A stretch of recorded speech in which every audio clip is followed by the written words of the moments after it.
Hi అండి అందరికీ. నా పిల్లల ప్రపంచానికి స్వాగతం అండి. అందరు ఎలా ఉన్నా? నేనైతే చాలా చాలా బాగున్నా. మీరు కూడా బాగుండాలని కోరుకుంటున్నా. నా ఈవినింగ్ రొటీన్ అండి ఇది పిల్లలతో.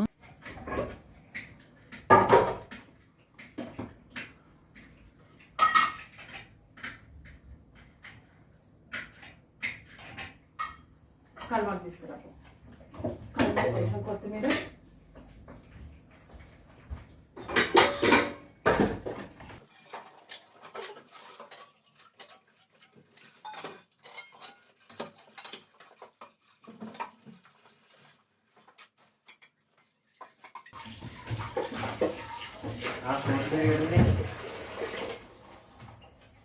అన్నీ ఉంటుంది చూడు.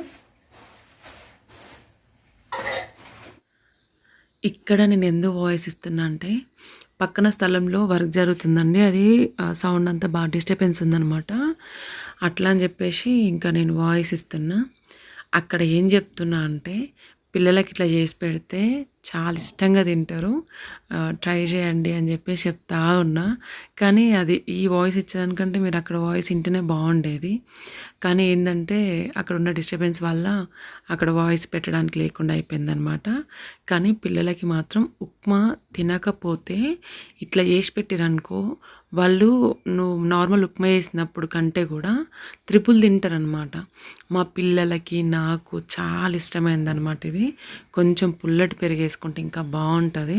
మాకు ఆ రోజు పెరుగు పుల్లగా లేదు, కానీ చాలా బాగుంటుంది. ఖచ్చితంగా ట్రై చేయండి అనమాట. ఇంకోటి ఏంటంటే పిల్లలకి ఈవినింగ్ టైంలో ఇట్లా చేసి పెడితే కూడా చాలా ఇష్టంగా తింటారు. మార్నింగ్ మీకు ఓపిక ఉంటే సరే, లేకపోతే లేదు, కానీ ఈవినింగ్ అయితే బాగుంటుంది. సో ఇక్కడ ఏంటంటే మా చిన్నోడు మా ఇంటి వెనక వెదర్ ఎట్లుంటుంది, లొకేషన్ ఎట్లుంటుంది అని చెప్పేసి చూపిస్తున్నాను అనమాట. వర్షం పడుతుంది కానీ వర్షం కనపడతలేదు వీడియోలో. అంటే మంచి పెద్ద జల్లు పడుతుంది అనమాట, తుపురు పడుతుంది. అది వీడికి పాపం చూపించండి రాలే నా కొడుక్కి. సన్నీ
అమ్మ ఒక ముద్ద పెట్ట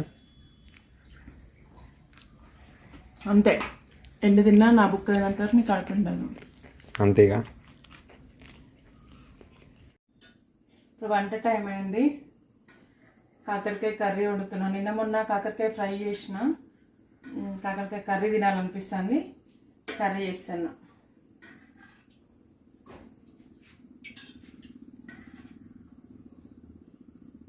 కొంచెం ఆయిల్ ఎక్కువనే పడుతుంది దీనికి. కాకరకాయలు ఫ్రై అవ్వాలన్నమాట దాంట్లో. బాగుంటుంది.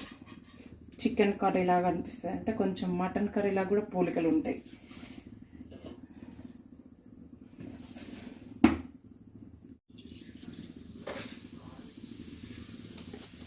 నేనైతే జీలకర్ర లేని వంట చేయను, నాకు అది పిచ్చి. మా అమ్మలాగా మా అమ్మ కూడా జీలకర్ర కరిమాకు లేనిది వంట చేయదు. అది నాకు కూడా వచ్చింది అలవాటు.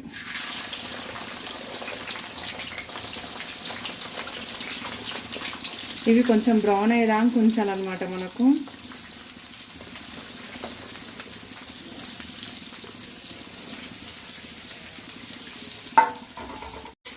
ఇవి మంచిగా మగ్గినట్టయినాయి. ఇవి కొంచెం బ్రౌన్ షేడ్లో కావాలి.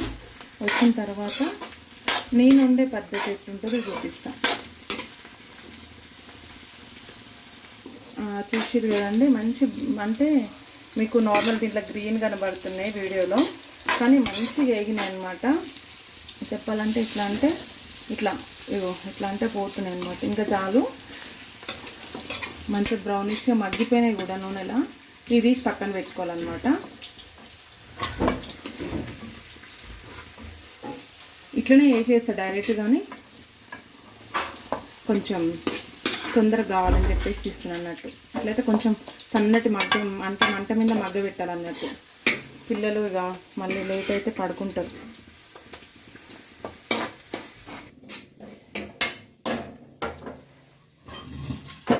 ఇలానే కొంచెం ఆయిల్ అండి. ఇంకా జీలకర్ర వేసుకునే అవసరం లేదు. యాక్చువల్లీ మన కళ్ళనే జీలకర్ర ఉంది. మళ్ళీ స్పెషల్గా మనం దీన్ని కడిగే అవసరం కూడా లేదు. ఇట్లా ఉంచేసుకొని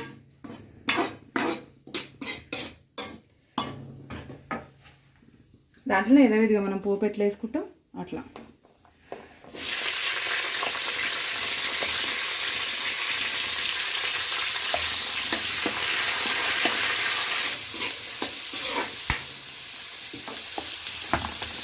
ఓకే అండి, అది మగ్గిన తర్వాత టమాటా వేసి, టమాటా మగ్గిన తర్వాత అప్పుడు మనము కాకరకాయ ముక్కలు వేసుకోవాలన్నమాట. చూసిరు కానీ ఇట్లా టమాటా ఇళ్ళనే మగ్గిపోవాలన్నమాట. టమాటా ఇట్లా మగ్గిపోయిన తర్వాత దీంట్లోనే ఉప్పు కారం వేసేసుకొని లాస్ట్లో కొంచెం మసాలాలు వేసేసుకుంటే సరిపోతుంది. తగినంత కారం,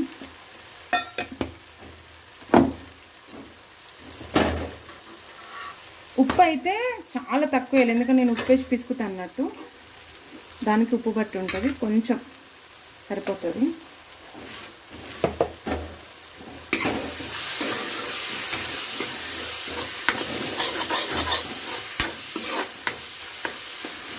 ఇప్పుడు కాకరకాయలు వేసేస్తాను.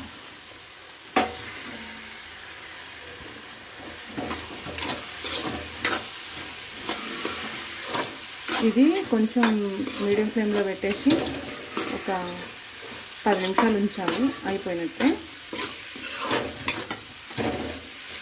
చూసిరు కదండి కాకరకాయ కర్రీ ఎలా ఉందో. సూపర్ ఉంటుంది, ఖచ్చితంగా ట్రై చేయండి.